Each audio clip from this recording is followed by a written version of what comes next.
Olá, queridos irmãos da Igreja Adventista de Jardim Esther. Aqui é o pastor Denilson Reis, da Igreja de Wichita Falls, Texas.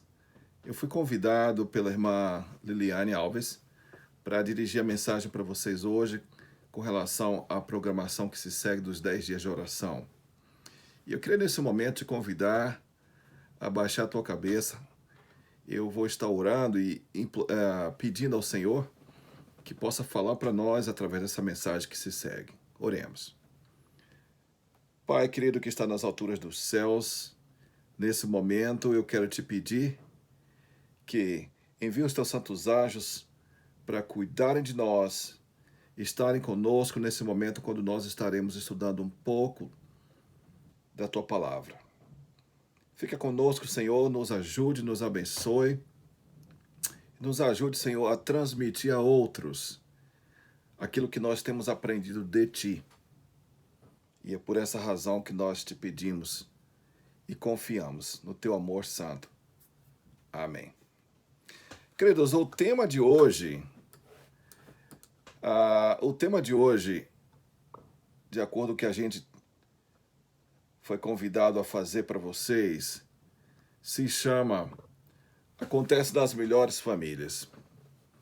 Talvez você, assim como eu, temos pensado assim que tudo acontece lá fora nas famílias dos outros, porque eles não sabem talvez como administrar, eles não têm o privilégio que a gente tem, mas qualquer que seja o problema, geralmente o tempo dá a resposta. E aí a gente percebe que a gente também pode ser acometido dessa infortúnio, dessa fatalidade. E muitas vezes nós passamos, na realidade, a agir de maneira assim que indiferente com relação às coisas que acontecem com os outros, não é?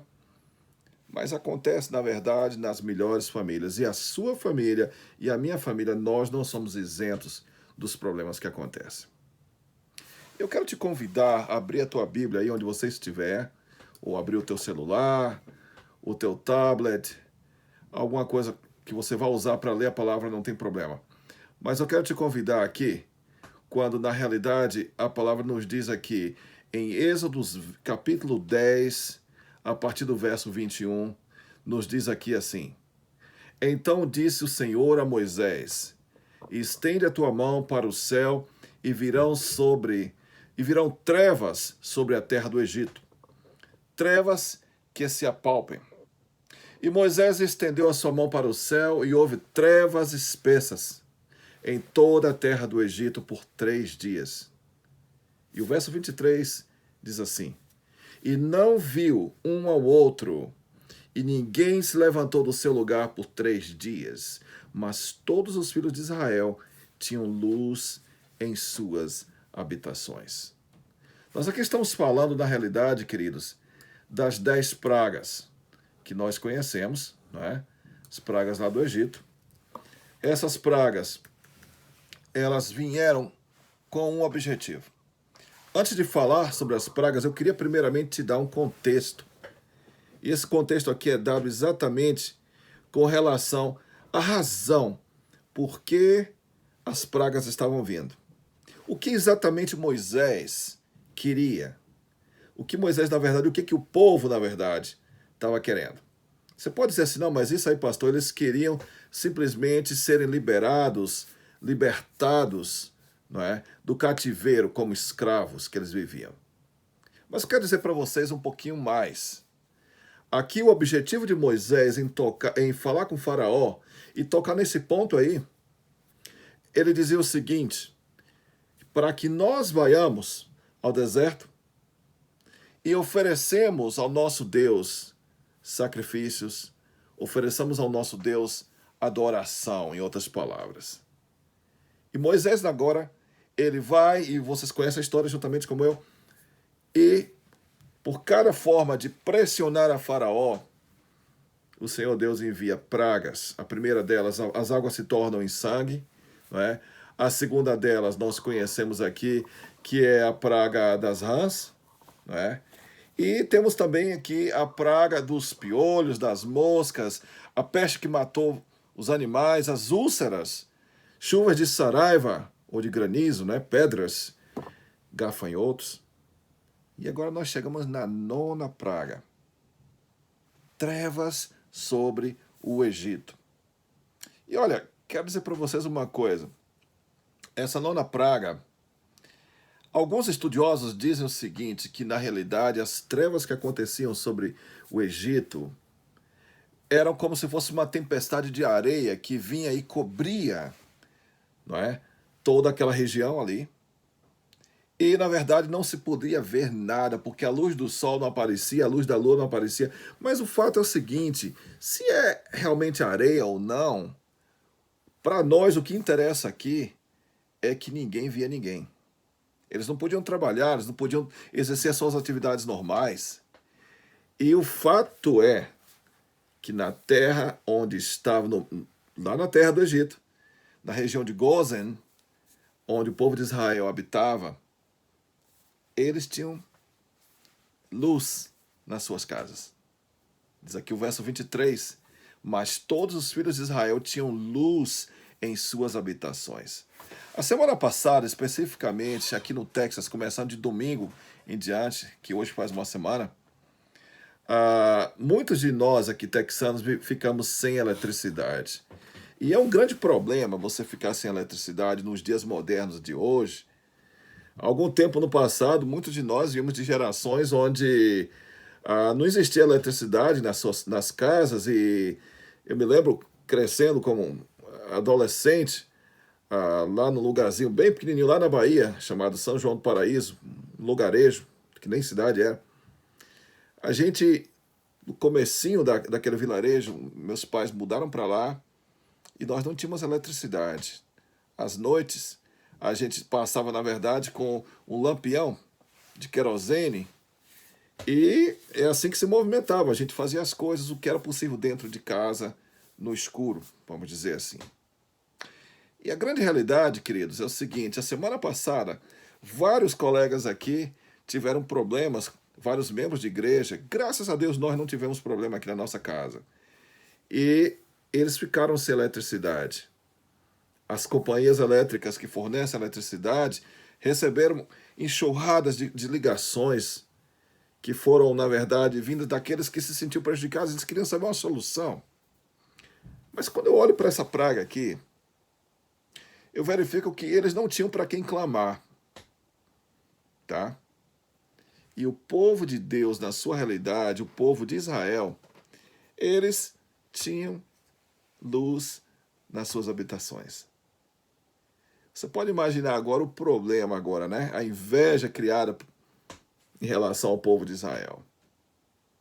E aquela foi uma praga da qual o faraó, que estava recebendo essas tentativas, né, de Moisés, estava negando. Ele dizia, vai, eu libero, mas aí depois que a praga passava, ele já não liberava mais, ele voltava atrás e etc. Você continua lendo essa parte depois do verso 23, verso 24 do capítulo 10 de Êxodo, você vai perceber que Faraó chama Moisés e diz assim, vocês podem ir, mas os seus animais ficam aqui. E Moisés fala, não, nós precisamos dos animais porque é exatamente com eles que nós vamos oferecer sacrifício a Deus, ao Senhor nosso Deus. E aí Faraó muda de ideia, e aí ele se chateia e fala para Moisés, olha, você vai embora daqui porque a próxima vez que eu te ver, você vai morrer. E Moisés falou assim, com certeza, tu dissestes bem, você já não vai me ver meu rosto mais. E nós conhecemos que a praga seguinte, a 10ª praga, é a praga da morte dos primogênitos. Agora, especificamente, eu queria que você pensasse uma coisa. Como é que a gente consegue viver? Você sabe quais são as consequências de viver 3 dias sem luz? Você consegue imaginar? Quando é simplesmente uma situação sua, local, tudo bem. Mas é viver sem luz a ponto de você não poder ver um ao outro. E você não poder fazer nada. Imagina agora o palácio do grande faraó na escuridão. Imagina você agora ter que ficar sem fazer suas atividades normais, naturais, por causa da luz, da falta de luz. E alguém pode dizer assim, mas isso aí foi um eclipse. Não, não se conhece nenhum eclipse que passou por 3 consecutivos dias. Tá certo? E eu queria simplesmente levar para o lado espiritual e dizer para você o seguinte: algumas pessoas, elas passam por situações onde a falta de luz, né, ou seja, as trevas, e há quem diga que trevas simplesmente existem por causa da falta de luz. Então vamos usar esse termo, né? As trevas, que era a falta de luz. Do ponto de vista espiritual, queridos, pode ser enxergado como as dificuldades, as tribulações que vêm sobre a vida da gente. E é bem possível que você, que esteja me ouvindo agora, seja uma pessoa que já passou e passa por dificuldades imensas na sua família. Sejam dificuldades materiais, dificuldades por uma enfermidade, dificuldades com relação a questões sociais e até problemas que são inerentes à forma como você conduz a sua família, ou a tua família te conduz, dependendo para quem estou falando agora. Então, a gente começa a perceber o seguinte: será que é só comigo que isso acontece? Não, queridos. Com todo mundo acontece. Assim como para o povo do Egito ali, a escuridão estava para todo mundo ali, com exceção do povo de Deus, o povo de Israel. Ah, pastor, então quer dizer que o povo de Deus não passa por dificuldades? Passa. Porque, na realidade, a dificuldade, as trevas espirituais, elas estão em toda parte. E você se pergunta, na verdade, como é que eu me livro das trevas espirituais? Olha, você provavelmente não vai conseguir se livrar da escuridão. Tá certo? De uma forma geral, talvez você não consiga. Mas a pergunta é: como é que você passa durante a escuridão? E diria mais para você uma coisa: essa escuridão na tua família, nos teus negócios, nas tuas atividades corriqueiras, essa escuridão, ela na verdade, ela vai passar de acordo como você está vivendo. É assim exatamente como eu estou dizendo para você. Como você está vivendo, quem é que está do teu lado. É importante você saber que quando a escuridão vem, que sempre vem, e a propósito, o salmista do Salmo 23 escreve dizendo o seguinte: ainda que eu passe pelo vale da sombra da morte, em algumas traduções essa parte do hebraico é até traduzida, ainda que eu passe pelos vales escuros, dizendo que a morte é realmente uma escuridão na vida do ser humano. Ainda que eu passe por vale da sombra da morte, ou por escuridão na minha vida, tu, Senhor, estás comigo. É dessa forma que Davi responde. Então Davi, ele não ignora o fato de existir escuridão ou de existir trevas na vida daquele que teme a Deus. Mas a questão é: como eu quero passar esses momentos de escuridão? Como que eu vou passar? Não é? Quem vai estar comigo? Quem vai estar me amparando durante esse tempo? E quero dizer para vocês que a promessa do Senhor é que Ele estaria conosco todos os dias da nossa vida, até a consumação do século.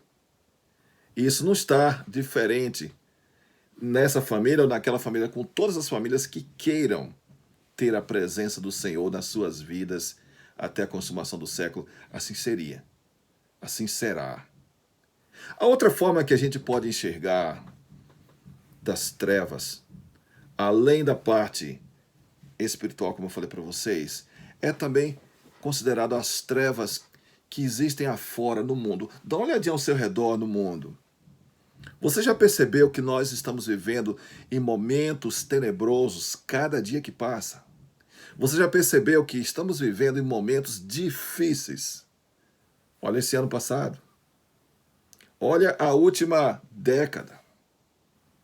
As guerras, rumores de guerras, tantas vidas perdidas, crashes que aconteceram acidentes e economias que quebraram e etc.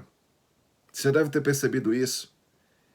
Então a pergunta vem: como a gente passa no momento em que o mundo está em trevas? Como a gente passa? Como a gente consegue se proteger, não apenas das trevas espirituais que estão acontecendo ao nosso redor, porque Efésios 6,12 nos fala que nós lutamos contra forças e potestades do mal que estão aí lutando pela nossa alma. Então a pergunta é: como é que a gente passa momentos assim? Olha, eu quero dizer para vocês uma coisa. Eu cresci num lar adventista. Eu cresci fazendo o culto do pôr do sol da sexta-feira. E aquilo era comum. E quero dizer para você que o culto de casa, né, o culto diário, isso não era tão comum muitas vezes, não é? Me recordo que meu pai saía cedo para trabalhar e minha mãe ficava somente com a gente. E às vezes à noite meu pai não estava em casa ainda. E eu não me recordo disso acontecer assim muito frequente. Se aconteceu, aconteceu quando eu não tinha muita memória nesse caso.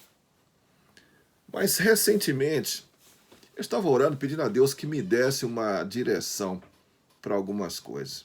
E Deus colocou no meu coração que eu deveria reativar o meu culto familiar com os meus filhos e minha esposa, principalmente o culto do pôr do sol. Principalmente. A gente fazia, sempre fez o culto do pôr do sol, mas de uma forma assim, a gente celebrava o sábado. A gente não celebrava a chegada do sábado. Às vezes a gente dava banho nas crianças aqui, sentava à mesa para comer, e ali a gente fazia o nosso culto. Nós mudamos. Nós passamos, na verdade, a fazer o seguinte: passamos agora, todos os dias, pelo menos 1h30 antes, nós estamos juntos, sentados na sala. Nós aqui temos vários instrumentos, nós tocamos instrumentos aqui. Minha esposa toca, eu toco, meu filho mais velho está começando a aprender. Então a gente passa algum tempo ali louvando, adorando o Senhor como família. E eu comecei a perceber o seguinte: algumas pessoas, alguns vizinhos aqui começam a olhar assim das portas, né? Aquele som que está vindo da nossa casa. É como se fosse dizer assim: olha, tem um barulhinho ali vindo daquela casa ali da frente. Um barulhinho vindo dessa casa aqui do lado. E nós passamos, queridos, a desenvolver na nossa família um incômodo, se eu posso dizer assim, santo. E passamos agora a ter essa atmosfera diferente. Quando o sábado chega, nós já estamos adorando, já tem um tempo bom. E tem sido uma maravilha. Já fizemos isso aqui já por mais de um mês. E tem sido uma bênção para a gente agora no inverno aqui dos Estados Unidos. Para vocês é verão, para a gente é inverno aqui.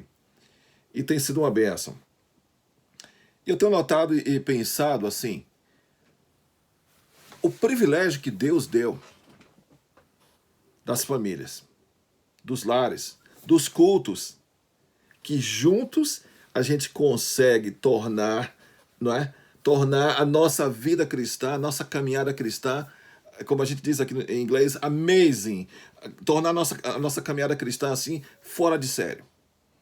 Por quê? Porque é o seguinte: nós vivemos no mundo para fazer diferença. Mas lembra, esse é um clichê que todo crente fala: eu vivo para fazer diferença. Mas espera um pouquinho. O que é fazer diferença? Fazer diferença é agir, entender e reagir como os outros reagem. Se você faz isso, você não faz diferença, você está sendo igual a todo mundo. Então você tem que tornar o seu lar um cantinho do céu realmente, para que o Senhor possa usar do teu lar uma fonte de luz. E que nas trevas desse mundo, que esse mundo tem, essa fonte de luz possa ser o quê? Diferença. E lembra de uma coisa: a palavra de Deus nos diz lá no Salmo 119, verso 105, lâmpada para os meus pés é a tua palavra e luz para o meu caminho. Ou seja, a palavra de Deus é a luz. Então a tua casa, a minha casa tem que ter a palavra de Deus. As nossas casas precisam ter a palavra de Deus. E no momento que nós colocamos a palavra do Senhor como algo importante nas nossas vidas, olha, faz diferença. Porque até antes disso você vivia em trevas. Mas no momento que você coloca a palavra do Senhor, o próprio Senhor, ele é luz. Você lê isso lá, primeiro capítulo do Evangelho de João. Jesus, Deus, como você quiser considerar, ele é luz. Tá certo? Então é necessário ter ele na nossa vida familiar. É necessário ter a palavra dele, que também é luz, na nossa vida familiar. Para quê? Para a gente fazer diferença. E eu sei que problemas, dificuldades vão acontecer na sua família, como acontece na minha todos os dias. Mas a pergunta é: quem vai passar os momentos de escuridão com você? Quem vai estar junto de ti quando tu passares o vale da sombra da morte? Quem vai passar? É exatamente isso que eu quero convidar você a fazer. Use esse instrumento que Deus tem dado para você, chamado culto familiar. Use esse momento para que Deus renove em você essa esperança. A palavra diz que as misericórdias do Senhor são renovadas todas as manhãs. E que tal se você levantar um pouco mais cedo, chamar sua família, fazer o culto, renovando as esperanças, renovando as misericórdias do Senhor na sua vida, para você ter um dia melhor. Quem sabe se você aprimorar mais o teu culto de pôr do sol. Pastor, eu trabalho, não tenho condição de chegar a tempo. Deixa eu falar uma coisa para você, eu tenho certeza que eu entendo a sua realidade, tá? Eu não posso ser isento a esse fato que eu já estive nessa realidade também. Mas quando você ora, coloca na mão do Senhor e faz isso assim, uma importância maior do que tudo na tua vida, olha, eu vou falar um segredo para você.